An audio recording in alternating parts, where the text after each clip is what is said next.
Hey everybody, welcome back to the Sunday Soup. As you can see, I have two people who kind of look like me, but not for real. These are my siblings, Paul and Kimberly. Hello. And my dog trying to get a shot. And yeah, we're just gonna chat it up, talk about some things. Hope you guys enjoy this one. It's gonna be fun. Hi, Memphis. So today I thought we'd talk a little bit about like our concepts of God, the things we've learned growing up. I don't know if I mentioned this. I might have mentioned this, that our dad was a preacher, so we're preacher kids. So we had a very interesting take and experience growing up as preacher's kids. Very interesting. To say the least. Lots of fun, though. Lots of fun. I do agree. So what are some of y'all memories that you remember growing up? Oh, one of my favorites would have to be being outside consistently. I think that's one of my favorite memories to think back to. It's just always being outside. Yeah. Even like some days I remember being by myself and just being outside, digging up dirt and playing with bugs. What was that? But definitely fun. Yeah. I do remember being outside a lot. Because you just got so many kids, you're not going to be able to be in the house all the time. Mm-hmm. You got to go outside and play. And I feel like a lot of kids don't have that as much nowadays. They definitely don't. They'll be inside, but we were outside all the time. For sure. What about you, Paul? Sports. Heavy in sports. My whole childhood. Football a little bit, basketball a lot more. Yeah, sports was a big part of my childhood. That's good. What about... the dog is screaming. What was it like being a preacher's kid? Ooh, you want to go first? Oh my gosh, stereotyped all the time. Yeah. Not included in a lot of things. Because you're okay. Yeah, it's like people knew me before I knew. As soon as something would come up, like, oh, let's do this, it would always be like, oh, can't do that. She can't do that. And I'm like, oh my gosh, let me come. That was not a fond memory. Always excluded. Like, nah, Kim can't come. Okay, that's a negative. What was some positives? Okay. A positive, though, on the upside of it is I think that because of the upbringing, I saved myself from a lot of craziness that I might have partook in, like my friends did. So I did appreciate that. Yeah. The safety. The safety of it. Yeah, I didn't do a lot of stuff that I'm thankful that I didn't do.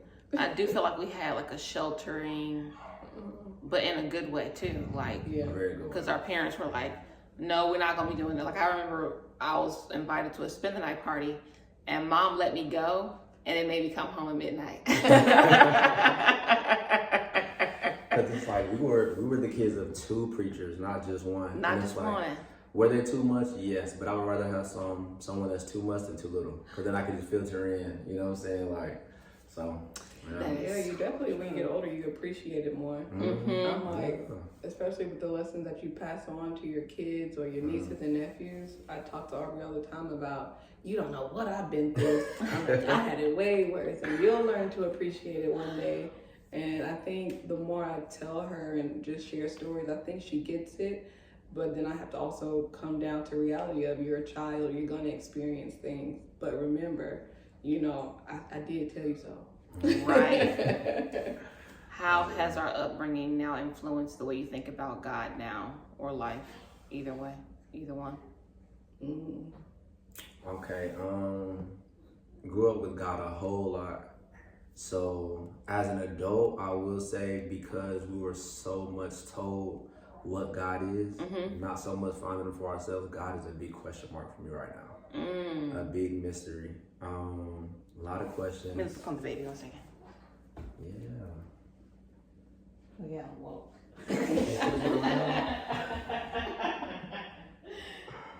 He's like, Stay right here as long as he's not. Exactly. What Keep y'all going. on? Keep going. What was that? You said a big question. A big question mark. It's like, being told what God is young. You're like, okay, That's what I was told. Now, how does he feel for me as an individual? You Okay, know? So, yeah. Personally, I'm just on that journey now, just trying to find out what God is, who He is to me. Trying to feel Him, you know what I'm saying? So, yeah. Yeah. You know, an interesting thing is I feel like it's a never-ending journey of trying to discover God, because I feel like He's so big and so omnipotent. There's not just going to be this, aha, I got it and I'm done. And now I know when it's over. It's going to always be these phases where you're going like, okay, I know I knew Him before, but there's so much I feel like I still don't know. And I think that's where my head is that I've been through those phases of, I went to church, I got baptized, and I lived this life, and then the life transitions to something else. Because there's always this search of there's got to be something more. Yeah. And I think my path with God now is I just want to make sure that I'm experiencing the life that He wanted us to live. Because, you know, in the state of the world now, it's just constant work and problems and problems and work. And you're like, this can't be it. No. What else is there to life?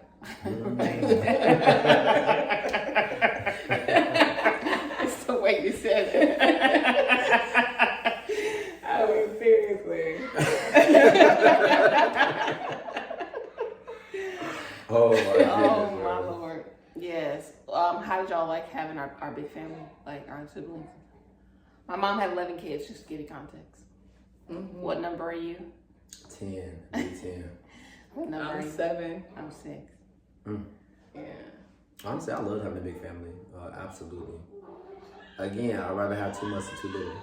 You know, so it's like, yeah. Yeah. Definitely dope. Always have a built-in friend. Yeah. You want to get the dog? Yeah, I'm going to get the dog. Dude, what is? Okay. So Paul said, the more the merrier. The more the merrier. Yep. Okay, Kim. It was a lot. I mean, To say the least. Yeah, I think there was the pros and cons of it. The pros, of course, is that as a child you have other children to play with and connect with. On the flip side, one thing that I can appreciate with me having one, versus thinking back on my childhood with there being so many, is the attention and love and care that I can give to one. Yeah. I think, like Paul got the experience of sports. Barbara, you got the experience of pursuing your dreams. Arts. Acting, I don't feel like I've really pursued something that I would have enjoyed. Oh, I didn't know that. Very true. I remember Kim wanted to run track at one point. I wanted she to would do race in the sports. neighborhood all the time and couldn't run track. Was fast, yeah. I remember you were fast. You and Londa. And I hate that I didn't get that attention of what is it that Kim wants to do. And let's focus in on that. But there's so many kids, you can definitely get lost in the sauce. So you're not You lying get about lost. that. You definitely can. Yeah. Especially when you're already strong-willed, already outspoken. Your parents, like subliminally, they'll think, "Oh, that child is good." You know, other children need more attention, like a me or a William. Yeah. Or, you know, so they probably look at you like, "Oh, Kim, she's good." That's probably what they were thinking. You know? It's like check on your strong kids.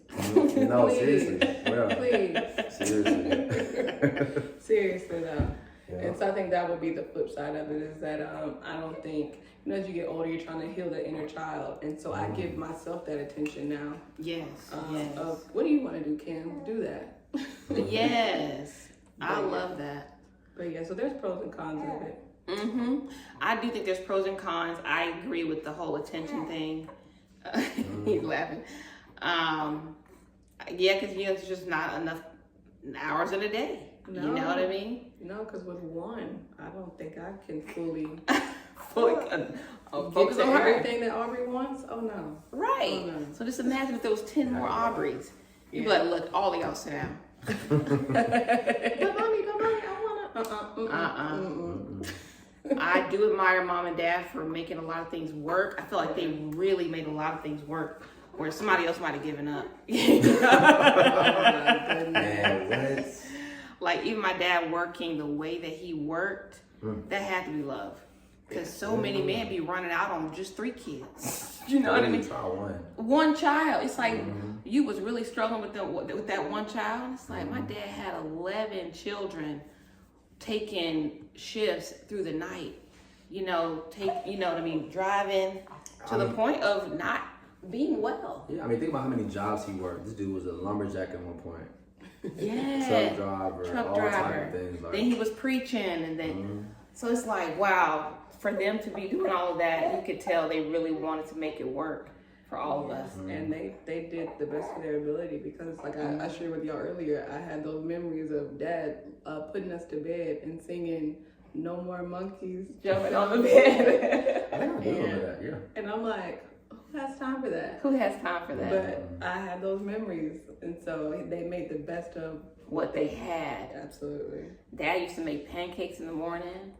On I don't know if it was Sunday morning, but he used to make pancakes. I remember that. He loved making pancakes. Yeah. And then he would also make those, he would make hot dogs, split the hot dog and put butter in them. Why would he do that? I have no idea. Those goes back to the bad habits we talked about with food.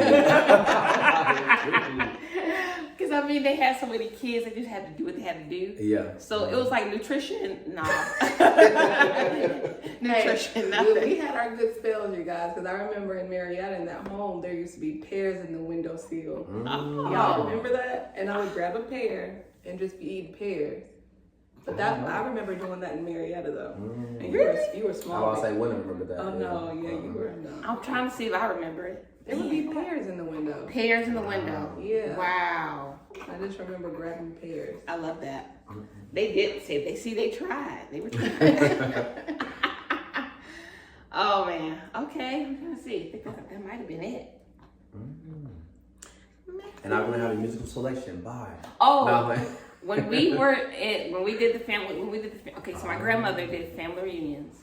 She still does them. Well, I guess she don't do them more, but like, you know. Jasmine probably took over. Yeah. But my grandmother used to do family reunions literally like almost every year on my dad's side of the family. So at the end of the family reunion, we would sing a song every time. And the song came from this show. What was it? Well, who sung that? Farewell. Out of the Box. It was a show called Out of the Box. Yeah. So And you used to take the lead on that. Either you or Janine, I think.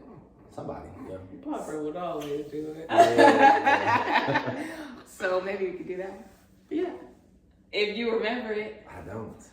Okay, just mouth You it. started off. Shoot. So long, farewell to you, my friend. Goodbye for now. Until we meet again, I say so long. Farewell to you, my friend. Goodbye for now. Until we meet again. It's been great to play and sing together in the box. And now it's time to say goodbye. I said so long, farewell to you, my friend. Goodbye for now, until we meet again. He's smiling. He loves it. He loves that. That was too cute. Thank you guys for coming to the soup.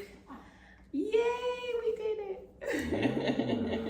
Why did he get the laughing like that? He That was was so laughing. cute. You look at that on my phone. He's so Yeah. intuitive. Oh, I wish I could have caught that, but I couldn't, I couldn't do it. Pay Yeah, attention to everything. he does. Oh my gosh. Say hi to the camera. I'm gonna yawn at this camera. That boy.